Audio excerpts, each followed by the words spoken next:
Nous sommes en plein dans la bulle magique des Jeux Olympiques. Nos politiciens se reposent un petit peu avant une rentrée qui s'annonce explosive. Chers amis, il est l'heure du 160e épisode de La Farce Tranquille. Taisez-vous. En Mais cet homme est 2018, ahurissant. porte-parole du gouvernement. Ce que vous venez de faire, c'est super. Les copains, les copines, très heureux de vous retrouver après cette semaine de vacances. Voilà, j'espère que je ne vous ai pas trop manqué, et auquel cas, il faut consulter. Il faut consulter parce que un cachalot en chemise beige ou bleue ne manque pas aux gens généralement. Dans un monde normal, en tout cas, dans un monde normal, c'est vrai qu'on n'y est peut-être pas non plus. Donc finalement, c'est pas si grave. C'est pas si grave, les amis. Quoi qu'il en soit, très heureux de vous retrouver pour ce nouvel épisode de La Farce Tranquille où on va décortiquer l'actualité politique des 7 derniers jours écoulés, même si, bon, il n'y a pas eu grand-chose, mais il y a eu quand même des choses. Mais on n'en parle pas parce que c'est les JO. Enfin, c'est Inception de la connerie, tu vas voir. Et je préfère vous prévenir, pour les plus addicts des plus addicts, je repars en vacances bientôt. Enfin, en vacances, à mi-chemin entre la vacance et le professionnalisme, car je prendrai la direction de la Bretagne la semaine du 20, enfin du 19 août, je crois, c'est lundi 19, parce que le mardi 20 et mercredi 21, je serai en spectacle à Brest, à la Comédie du Finistère, les amis. Rendez-vous à 21h, on va se fendre la gueule pour 2 représentations du spectacle qui s'annoncent zinzin. Bon, déjà parce que c'est le titre, mais aussi parce que on va parler de les actualités récentes. Donc là, je serai pas dans le texte. Là, ça va plus être de l'improvisation, ça va être de l'art contemporain avec toutes leurs conneries. Il y aura de quoi faire. Donc pour les plus zinzins, si vous êtes dans le secteur, il reste encore un peu des places. Lien en description. Rendez-vous à Brest, 20-21 août. Ça va être gigantesque. Alors, les amis, on va attaquer gentiment avec le contexte général. Je vous l'ai dit en début d'épisode, l'heure est aux vacances. Voilà, tous nos politiciens sont allés faire du gras, histoire de revenir en pleine forme pour nous casser les pieds jusqu'à la fin de l'année. Et puis, l'heure est aux JO. Léon Marchand, Nicolas Karabatic, Teddy Riner, Anne Hidalgo, les meilleurs athlètes, chacun dans leur discipline, sont là. On va en parler évidemment, mais voilà, le problème c'est que on peut pas être, comme dirait la grande, l'inénarrable Anne Hidalgo. Faut arrêter d'être des gna ou des peines à jouir. Voilà. À tous ces peines à jouir qui n'ont pas du tout envie, qu'on puisse célébrer quelque chose ensemble. Ras la casquette. Tout se passe bien pour les JO. Il faut le reconnaître. J'ai eu peur. Vous l'avez vu dans les précédentes vidéos sur Juste Milieu. Je faisais partie de ceux qui disaient que ça allait partir en cacahuète très rapidement. Donc, tant mieux. Je me suis planté. Je suis très content. Il faut le reconnaître. Ça se passe bien. Pas d'attentat. Il y a des petites tuiles, mais ça fait partie du jeu. C'est jamais parfait. Et puis, le bilan sportif est plus que bon pour l'instant. Donc, un immense bravo à nos athlètes français. Mais c'est vrai que je veux bien reconnaître tout ce qu'on veut. Je mange mon chapeau, comme disait Laurent Alexandre. Je veux bien reconnaître toutes les conneries que je redoutais, si tu veux. Et tant mieux, tout se passe bien, mais les médias vont peut-être un peu loin. Voilà, non mais la magie, la beauté, tire pimpon sur mon chihuahua, mais c'est trop. C'est trop parce que on a vu, voilà, il se passe plus rien. La France est un paradis à ciel ouvert, mais ça va un peu trop loin. Regarde, Le Monde du 3 août titre un article. C'est au-delà de la beauté, de la magie. Voilà. En fait, Paris, on est passé de la colline du Crac à Poudlard. C'est trop. Voilà, il faut doser. Le Parisien, par exemple, n'a pas su doser également dans son édition du 3 août. Et pour ceux qui peuvent le faire, je vous invite à acquérir cette édition papier et à l'encadrer parce que ça vaut cher. En termes de propagande journalistique, ça faisait longtemps qu'on n'avait pas eu un tel exemple. Je vous raconte, ils ont fait un article avec un sondage. Ils ont fait un sondage à des touristes étrangers ou même français qui venaient sur Paris, pour savoir un peu quel était leur avis. Donc ils leur ont demandé de donner des notes sur 10 sur certains critères. Par exemple, la beauté, l'ambiance, la propreté. Tu vois. Alors la propreté, c'est la pire note. 7,03, c'est sur 10. Donc voilà, les touristes sont enchantés. Vraiment, la moyenne du sondage, elle est à 8,18 sur 10.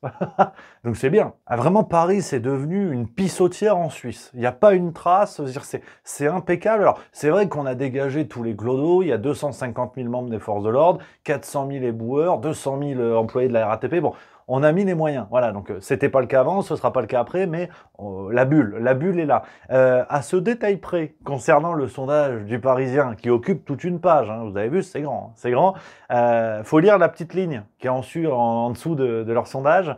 Vous savez combien de personnes ont été interrogées? Je laisse un peu de temps pour réfléchir. 15. 15 personnes, voilà. Pour faire leur sondage, là, que je viens de vous montrer avec une note extraordinaire de 8-18, ils ont posé la question à 15 touristes. Même l'IFOP aurait déclaré « Franchement, c'est abusé ». Non, mais c'est pas vrai! Donc c'est vrai que les méthodes de propagande de nos médias, hein, faut toujours être prudent, parce qu'on n'est jamais à l'abri d'une dinguerie, même quand c'est bien déguisé, comme là. Hein. Et d'ailleurs, on avait mené une enquête là-dessus chez Juste Milieu, votre serviteur avait pris sa meilleure plume pour une enquête sur les comportements de propagande dans nos médias concernant le conflit Russie-Ukraine, plus que jamais d'actualité. Et si ça vous intéresse, parce que c'est vrai que j'avais mis du temps à faire cette enquête, et ça m'avait bien plu, à déminer que des petits trucs comme je viens de vous montrer, tu vois, qu'on voit pas passer, mais en fait on nous dit des dingueries à longueur de journée. Donc on avait fait ça dans un dossier, il est gratis. Allez, ça dégage. Non, c'est les vacances, c'est la bulle des JO. Lien en description, si vous voulez le recevoir sur votre messagerie. Dites-moi en commentaire ce que vous en avez pensé. Ça m'intéresse beaucoup d'avoir vos retours. Si vous trouvez ça clair, fluide, intéressant, si vous avez d'autres billes, comme ça on peut améliorer le dossier. C'est un travail d'équipe. On est ensemble, putain. C'est l'esprit de l'olympisme. Alors, dans le contexte général, parce qu'il faut parler un petit peu de politique, ah oui, on n'est pas seulement là pour se gratter la perche, Mediapart, le 31 juillet, nous révèle que le soir du 14 juillet, donc fête nationale Cocorico, Gabriel Attal, hein, je lis, a fait ouvrir en urgence le palais d'Iéna pour observer le feu d'artifice avec son ex-compagnon Stéphane Séjourné.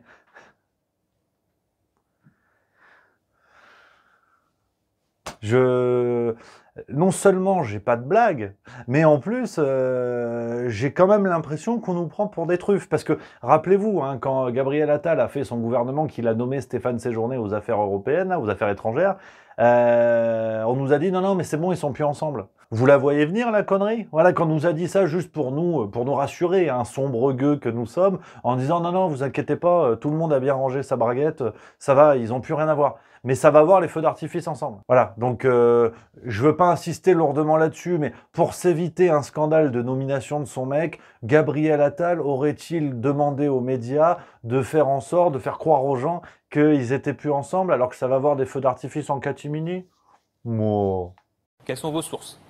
Sinon, Politico, le 29 juillet, nous dit, hein, joli, les 2 dîners pour le Premier ministre indien et le roi d'Angleterre auront coûté près d'1 million d'euros d'argent public. Voilà, les dîners organisés par Emmanuel Macron, alors qui est devenu plus ou moins kinésithérapeute et coach en natation synchronisée. Ah ben aujourd'hui, il n'y a pas un sportif français qui pète dans la rue sans que l'autre arrive et fasse un câlin. Ah, c'est extraordinaire. En termes d'attouchement, on a essayé de nous vendre l'abbé Pierre il y a quelques semaines, ça n'a pas marché, mais Macron, je veux dire, ferait passer Weinstein pour un homme d'église. Hein. Le moindre sportif, tiens-toi, regarde, oh là, c'est les pectoraux, ça. T'as pas de médaille, c'est pas grave, tourne-toi. Pas ça, pas du tout avec pas ça, Zinedine. Non, c'est extraordinaire. C'est extraordinaire, mais bon, il le fait en ayant bien mangé. Ça, c'est le plus important. Il faut faire attention à la nutrition, il le sait. Hein. Il est dans le monde du sport désormais. Et on apprend hein, de manière plus large qu'en 2023, l'Élysée aura dépensé 125 millions d'euros, c'est un record, hein, et aura un déficit de 8,3 millions d'euros. Voilà. On vous fait un dessin ou c'est clair pour tout le monde? Et puis sinon, hein, pendant ce temps, Emmanuel Macron, donc on l'a dit, qui a bien mangé, qui a bien bu, qui a la peau du ventre et plus si affinité bien tendue, et il fait ses vacances. Il est au fort de Brégançon, donc il fait un peu les vacances, puis quand il a envie, il va voir le sport. Il va voir le sport, les médailles et tout, et puis il fait les allers-retours, comme ça. Alors évidemment, le bilan carbone, hein, tu sais où tu peux le ranger, et puis aussi Emmanuel Macron s'amuse à jouer un petit peu au Cluedo. Si, il fait le Cluedo sur le nouveau Premier ministre. Oui. Oui, parce que tout le monde est là, nous, NFP, on a casse-tête, nous, on a je sais pas quoi et tout. Alors tout le monde attend la nomination, tu sais, la fumée blanche, hein, de la papauté, de la connerie politique finalement. Et Emmanuel Macron, il entretient le suspense. Alors il lance des noms comme ça. Et les bouffons de la presse les relaient à grand renfort de tambour, tu vois. Il a dit Xavier Bertrand, Cazeneuve, Michel Barnier, Jean-Louis Borloo. Oui, ce sont les noms qui sortent dans la presse, si. Donc tout le monde se chauffe, et je pense qu'Emmanuel Macron, il y a un côté jouissance.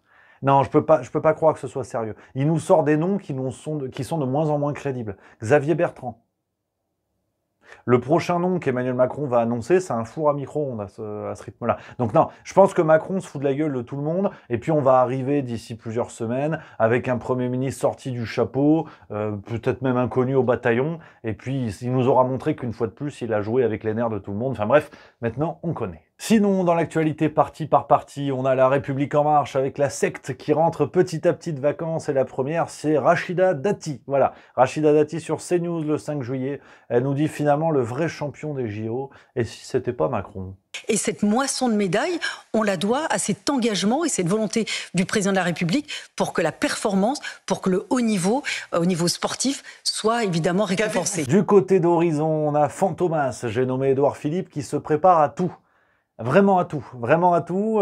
Il a dit dans le Figaro du 7 août 2024, il y a une révélation. Édouard Philippe a chargé ses proches de se préparer à tout. Voilà. Édouard Philippe apparemment redouterait des nouvelles législatives, voire une présidentielle anticipée en cas de démission. Voilà. Alors, de deux choses l'une. Soit Édouard Philippe dit n'importe quoi, histoire de ménager le suspense, et il est au courant de choses dont nous, on n'est pas au courant. Soit il considère également que Macron est complètement taré et qu'il peut prendre n'importe quelle décision, n'importe quand. Voilà.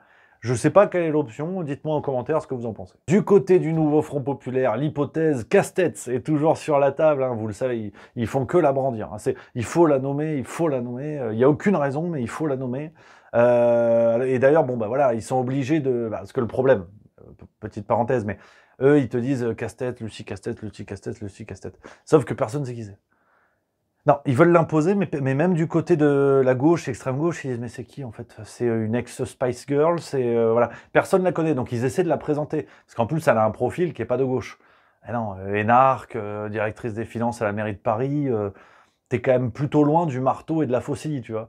Et donc ils essaient de dire si, elle est de gauche, donc ils l'ont déguisée.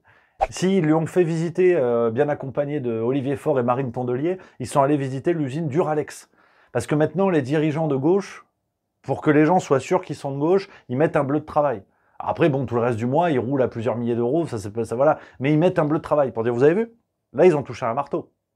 C'est quasiment les hauts fourneaux, là. Quelle indignité. Donc, ils la mettent, voilà, c'est un petit peu Lucie à l'usine, Lucie à la plage, Lucie à Pôle emploi.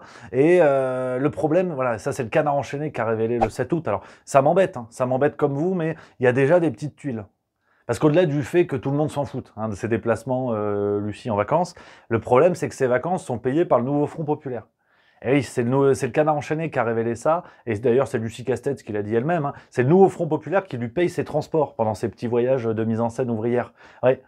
Et le problème, comme le dit le canard enchaîné, c'est que le nouveau Front Populaire n'est pas constitué ni en parti politique, ni en association de financement. Donc c'est légalement impossible qu'ils dépensent de l'argent pour construire leur candidate. Tu vois. Donc ça fait, c'est le problème. Parce que quand tu es de gauche, jouer avec l'argent public, même en bleu de travail, ça se fait pas. Non, ça se fait pas. Enfin, ça se faisait pas. Après, voilà, peut-être que je suis un petit peu réactionnaire, mais voilà. Et d'ailleurs, bonus pour ceux qui auraient encore un petit peu des doutes, qui se disent non, mais bon, c'est normal, il faut lui construire une image. Elle rentre dans le monde politique. Que nenni. Que nenni, parce qu'en fait, elle a même pas quitté son poste de directrice des finances à la mairie de Paris. Non, non, elle est en congé payé actuellement. Donc d'un côté, elle est payée par la mairie de Paris pour être en congé, et de l'autre côté, le NFP lui paye ses transports. Vive la gauche! En parlant de gauche, ou ce qu'il en reste, c'est Bernard Cazeneuve, je vous l'ai dit, hein, dont le nom circule un petit peu pour être Premier ministre. Et ben l'ami Bernard sur LCI le 5 août, il a dit « Je serai toujours prêt ». Moi, je n'ai jamais refusé de mettre de la sagesse là où il y a de la déraison. Et s'il faut le faire de façon collective, je serai toujours prêt à cela, parce que, encore une fois, moi, dans cette affaire, je suis totalement désintéressé. Ma seule préoccupation, c'est de faire en sorte que le pays ne bascule pas. Bah, on a vu, hein, sous Hollande... Quand il est prêt, déjà, c'est pas bon. On préférerait qu'il soit pas prêt du tout encore dans son lit parce que la différence n'est pas énorme. Et puis sinon, alors, l'étape de montagne hein, de cet épisode aujourd'hui, le tourmalet hein, de la connerie, Anne Hidalgo a fondu les plombs. Mais définitivement. Ouais. On le savait. Non, mais on le savait. C'est comme Philippe Etchebest, tu sais que si tu vas manger chez lui, tu vas te régaler. Bon, bah, Anne Hidalgo, c'est pareil. Quand on en parle, on sait qu'on va se fendre la gueule. Mais là, dans le monde, le 7 août, là, elle a fait des déclarations, moi je vous lis, hein, j'abandonne, hein, ma carrière d'humoriste naissant, terminée. Hein. Elle a dit « Paris, c'est la ville de toutes les libertés, la ville refuge des LGBTQI+, la ville où on vit ensemble, une ville où il y a une femme mère de gauche, en plus d'origine étrangère et binationale, en plus féministe et écologiste. » Ça fait beaucoup de problèmes hein, pour cette ville de Paris. Elle a également dit, alors, parce que le problème... Anne Hidalgo nie le réel, ça c'est une chose. Mais elle nie également le passé. Et ça c'est nouveau. Quand tu te retournes derrière toi, tu dis non, il n'y a rien. Mais si, il y a une forêt. Il n'y a rien. Elle a dit, Tout le discours de saccage Paris d'il y a quelques années, dont on comprend comment il est repris aujourd'hui par l'extrême droite, ce mot-là nous a été jeté à la figure comme s'il y avait une réalité. Voilà. Il y a la bulle magique des JO, plus rien n'existe, ni avant, ni pendant, et toutes les critiques qui viendront après, parce que les rats vont revenir, on va tout remettre comme avant, les déchets, tout ce qu'il faut, et ils vont dire non, parce que pendant 2 semaines, c'était bien. Et donc c'est en plus à cause de l'extrême droite, donc c'est vraiment +2 sur +2 pour les amateurs de Uno. Et enfin, dernière déclaration, alors là, Anne Hidalgo déclare « Fuck au réac, fuck à cette extrême droite, fuck à tous ceux qui voudraient nous enfermer dans la guerre de tous contre tous. » Voilà. Donc en fait, on est passé de la maire de Paris, responsable politique assez solide, à une adolescente prépubère de 16 ans, panneau sens interdit sur la porte, qui hurle du trust dans sa chambre. Antisocial, tu perds son sang-froid. En même temps, quand on voit sa politique antisociale, ça a du sens. Si on fait ça, c'est pas pour emmerder le monde. Du côté du RN, pas de nouvelles. Silence radio pour l'instant, on sait qu'apparemment Le Pen et Bardella se reposent gentiment, histoire de revenir plein badin dans cette quête de normalisation. On le sait, on en a parlé ces dernières semaines, tout le monde a tapé sur le RN pour justifier du vote vers les autres partis de la raison, et ce qui va contribuer à normaliser le RN, la nanana. Je vous ai déjà tout dit, affaire à suivre, mais pour l'instant, pas de nouvelles de leur côté. Du côté des Républicains, alors là par contre, eux, il n'y a pas de vacances. Ah non, il n'y a pas de vacances. Ah oui, Valérie Pécresse qui est à la politique, ce qu'un parasol est à la météo de Bretagne. Valérie Pécresse sur France Inter, le 5 août, nous déclare « Si j'avais été élu président de la République, j'aurais sans doute choisi Xavier Bertrand. » Si j'avais été élu président de la République, mais ça n'a pas été le choix des Français, j'aurais sans doute choisi Xavier Bertrand. C'est un très bon candidat. Face à Lucie Castet, si vous me permettez, il n'y a pas de match. Emmanuel Macron. Alors Valérie Pécresse, c'est 4,8% aux dernières présidentielles. Et elle considère l'hypothèse de « si j'avais été élu ». C'est un peu comme si moi je te disais, bon, si j'avais gagné le 100 mètres à Paris, j'aurais eu la médaille d'or. Non. Déjà 10 mètres, pour moi, je risque une crampe alors. Un autre dont le nom circule un petit peu pour être Premier ministre et qui a apparemment tout le bagage pour le devenir à tel point c'est un escroc. J'ai nommé Laurent Wauquiez, toujours des Républicains. Alors Laurent Wauquiez, là encore, vraiment Manuel Valls à côté, c'est Mère Teresa. Les affaires de Lolo Wauquiez qui se multiplient ces derniers temps avec notamment ses frais de bouche. Les frais de bouche qui sont dévoilés dans les médias et c'est pas bon. C'est pas bon. 120 000 € entre 2022 et 2023. Donc il faut une grande bouche. Après, il en fait ce qu'il veut. Mais c'est beaucoup de frais de bouche. Et le Canard enchaîné du 7 août, qui déclare également que l'ami Lolo Wauquiez, parce que tu sais, il écrit des livres. Ils essaient de te le dire, si, il aime bien lire. Une fois, il a lu Télé Loisirs en entier, avec les petites annonces à la fin. Donc c'est un fin lettré. C'est un fin lettré. Et Lolo Wauquiez, du coup, il mange avec Houellebecq. C'est normal. Quand t'es écrivain, tu manges avec des écrivains. Alors bon, 1248 € pour un repas le 8 mars 2022. Et ils ont remis le couvert le 18 octobre 2022, 900 €. Voilà, à 2. Ils étaient 2. Alors forcément, ça a été épinglé. Il y a des instances de la Cour des comptes, des trucs comme ça qu'on regardait, qu'on dit bon Lolo, ça se voit, ça se voit. Et Laurent Wauquiez a répondu. Il s'est pas dégonflé, il a dit « Je n'étais pas informé du coût de ces repas. Quand je l'ai appris, j'ai considéré que ce n'était pas normal. J'ai donc décidé d'assurer, à titre personnel, le remboursement des sommes excessives. » Et puis sinon, parce qu'on parle de Houellebecq, mais à la limite ça, pourquoi pas, mais on est aussi à 2 doigts de la corruption de journalistes. Oui, parce que le Canard enchaîné révèle également, parce que les liaisons, je ne suis pas Stéphane Séjourné, que Lolo Wauquiez a invité à manger 3 journalistes de Valeurs Actuelles le 19 octobre 2022 pour la somme rondelette de 1968 €. Voilà. Alors, petite pause quand même là-dessus, parce que de 2 choses l'une, une fois de plus, c'est très curieux que nos autres médias ne tapent pas sur cette révélation-là, parce qu'il y a tout ce qu'on aime. Un homme de droite qui utilise de l'argent public pour inviter des journalistes d'un média supposément d'extrême droite, j'ai nommé Valeurs Actuelles, normalement, les journalistes de Libération ont de quoi se masturber pendant 3 semaines. Et là, on n'a pas de nouvelles. Alors, bon, moi je suis con, ça vous le savez. Donc voilà. Mais est-ce à croire que cette pratique soit monnaie courante et que les journalistes se fassent souvent inviter par des politiciens, histoire d'avoir des révélations, mais surtout de manger aux frais de la princesse. Et que du coup, si les autres médias ne dénoncent pas ce truc-là, c'est peut-être pour que le boomerang ne leur revienne pas dans le museau.